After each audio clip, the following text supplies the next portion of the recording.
let's real quick. Let's just right now. Let's go through this whole scenario since this leads us perfectly into it, right? Okay, so we're gonna break this whole thing down. Okay, so so go ahead. So you're saying Georgia wins. Texas is sitting there with one loss. Florida State's undefeated, and then you've got either. Let's, for argument's sake, say Michigan wins at home in a close game against Ohio State, right? So now you got Michigan undefeated, Georgia undefeated. They're both in for sure, right? Then you got one loss, Oregon. Let's assume Oregon beats Washington. I think we think that's going to happen. Yeah, sure. Oregon's going to get in. So Oregon's the third spot. And now you've got, like we said, if Florida State loses, they're gone, right? They're out. And I think, in my opinion, in that scenario, I don't know how. Tell me what you think about this first. Number one, let's say, for argument's sake, let's say Florida State just loses, right? You have, I think this is clear cut. I'm a Longhorn fan, so maybe I'm biased, but I don't see how it is. Not the case here. Michigan beats Ohio State, even if it's close.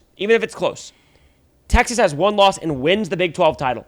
Ohio State is a one-loss team with no conference title. There's no way you could put Ohio State over Texas, right? With no conference title. I don't know what the committee's going to do. What would you do, honestly? Because Texas has the better win, of course, at Alabama. And they've got a conference title. And, yeah, they have the conference title. I don't know how much. I mean, they claim, look, dude, they claim that matters a lot. I just don't. I would put Texas in because they won at Alabama and were the conference champions. But if you have Ohio State that loses to Michigan on the road and basically plays them to a draw and loses by 3, that committee room is going to be split right down the middle. Yeah, it might be. I think it's going to be. I think there's no way. I think honestly, they had Ohio State rated 1. I know, but now they dropped to 2. Yeah, I think this for sure. I think if Michigan loses at home, Texas would get in no matter what. Like if Florida State gets a loss and Michigan, even if it's a close game, they lose at home. They've had the whole scandal. They're 3 right now. Out. Yeah, they would be out and Texas would be in. Ohio State's the only one who possibly could get in. But here's the thing. That's only ever happened one time where a one-loss non-conference champ got in over a one-loss conference champ, and the only time it ever happened was the same conferences. However, TCU, right? It was actually Baylor. So Baylor was 5, TCU was 6. But here's the problem. They didn't have a conference championship game that year. It was the first year that they didn't have, they took the championship game away. So that's literally what, if you go back and watch the interview, they came out and said that. They said the fact that they didn't have a championship game, that's why we put Ohio State ahead of them, because yes, they were conference champs, but they didn't even play a championship game. So to me, if you're going to play a championship game, and now here's the other last thing that I think matters too a little bit. I think, and it's not going to happen, but if somehow Oklahoma State were to lose this week to BYU, that would put Oklahoma in the title game. Right now it's going to be Texas and Oklahoma State. I would way rather play Oklahoma. It's a much better win. It's going to be a top 10 team basically, and you avenge your loss. I think it'd be really hard at that point to keep you out. But they would get in at that point. But if it's Oklahoma State, it's weird. I'm just hoping for mass chaos as a neutral. I'm not. I want Alabama to beat Georgia, and I want Oregon to beat Washington, and you have all them with, Oregon would go, obviously. Right. But I'm just saying, like, all those one losses, and then you have to decide. And if Florida State goes undefeated, it's going to be. Now, if that happens and there's multiple one-loss teams, they'll have to put Florida State in there. But there is a situation, to me, if you're on that committee and you're sitting there going, look, it sucks for those kids. I get it. Like, those kids deserve to play for it. But are you telling me undefeated Florida State right now with their 6-year backup quarterback is better than Texas, who just won the Big 12? See, they're not. That's the thing. Honestly, and I'm a Texas fan. To me, if Florida State wins out, you cannot leave them out. Like, could the committee do that? 100% they could. You're right. Like what you said.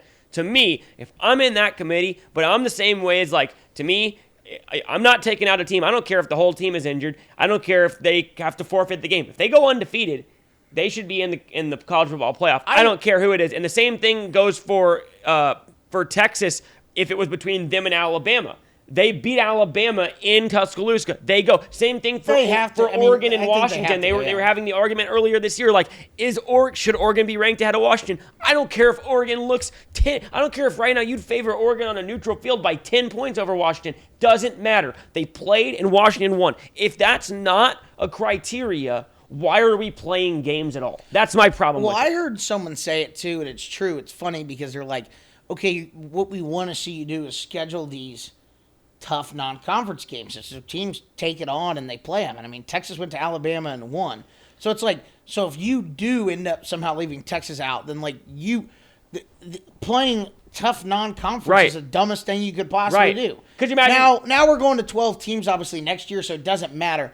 But it is interesting to me because they always talk about the NCAA basketball committee, and I don't know the parameters on the football. But in the basketball committee, they always say that injuries absolutely do determine, like, if your best player's hurt and he gets hurt in the conference championship game and you're going to be a 1 seed, you could easily be a 3 seed because you're not that team without that guy. So you have one of the best quarterbacks in the country who's a Heisman hopeful, and you lose him. I mean, what does the committee do? I mean, now, like I said, it probably won't come down to that, and we've said that. But if it does, I find it very interesting. Yeah. If I'm in the committee and I get how shitty it is, and I get that Alabama always goes or whatever, but if it comes down to, like, it's either, Texas or Texas, and it's like, it's Texas or Florida State, and Florida State lost their quarterback. Texas won at Alabama and are also conference champions.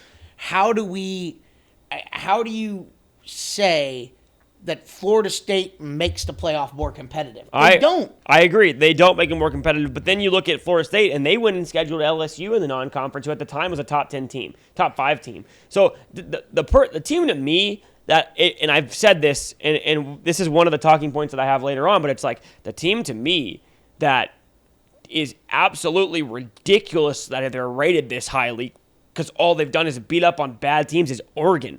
I'm sorry.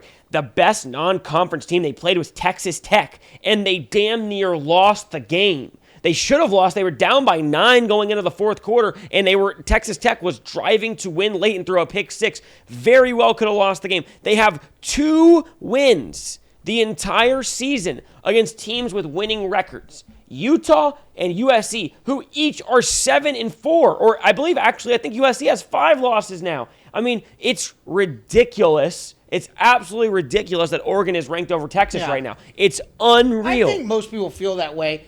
And the argument from some people are like the eye test, this and that and the other. But I don't care about the eye test. Well, no one does. Well, that's what I'm saying. Bullshit. The whole point is it shouldn't matter. It's like, when have we started giving credit to teams for close losses? You shouldn't. Right. Like, but the nice thing about that is that's going to play itself out. I mean, one of those teams is going regardless. Who? Washington or Oregon. I know you're saying.